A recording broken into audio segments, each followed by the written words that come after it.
جربتي تعملي كريم يفتح بشرتك ويصغر سنك ازاي؟ معادله صعبه؟ لا، هي مش صعبه. اي بشره بتبان جميله بيكون مترتب على الترطيب اللي انت بتستخدميه لبشرتك. طب ايه هي مكوناته؟ بسيطه وسهله ومش هتكلفك 20 جنيه. مكونات طبيعيه بتساعد جدا على تفتيح البشره، وكمان بتعمل معانا على شد البشره. طب انا عايزه اقول لك ان ده افضل كريم تستخدميه لبشرتك. هتستخدميه يوميا في الليل على بشره نظيفه، والصبح هتلاحظي فرق رهيب في بشرتك.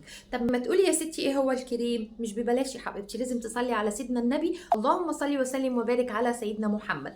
هتجيبي من عند العطار ب5 جنيه لبان ذكر، وركزي قوي انه يكون فاتح مش غامق. ركزي لي على البان الذكر الفاتح مش الغامق.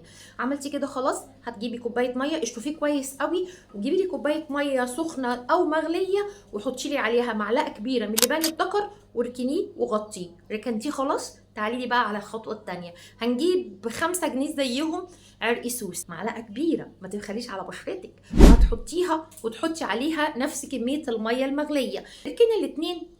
تاني يوم الصبح صحيتي من نومك، هتعملي ايه؟ هتصفي ده لوحده وتصفي ده لوحده، وتحطي الاتنين على بعض بعد ما تصفيهم، وهتجيبي لي معلقه نشا او دقيق رز المتاح عندك. هتقلبي كويس قوي على البارد. عملتي كده خلاص، تحطي على حمام بخار، هيتقل قوامه، هيديكي قوام كريمي. حلو الكلام. طب بس احنا لسه ما خلصناش، لان الكريم لازم بيكون فيه ترطيب او ماده زيتيه. هنعمل ايه؟ هنحط معلقه من زيت لبان الذكر ومعلقه من زيت العرقسوس. عملتي ايه في الاتنين؟ انت كده فتحتي وكمان شديتي البشره. فارجوكي ما تهمليش بشرتك بالترطيب، وما تهمليش كمان الصن بلوك في الحر اللي احنا فيه ده.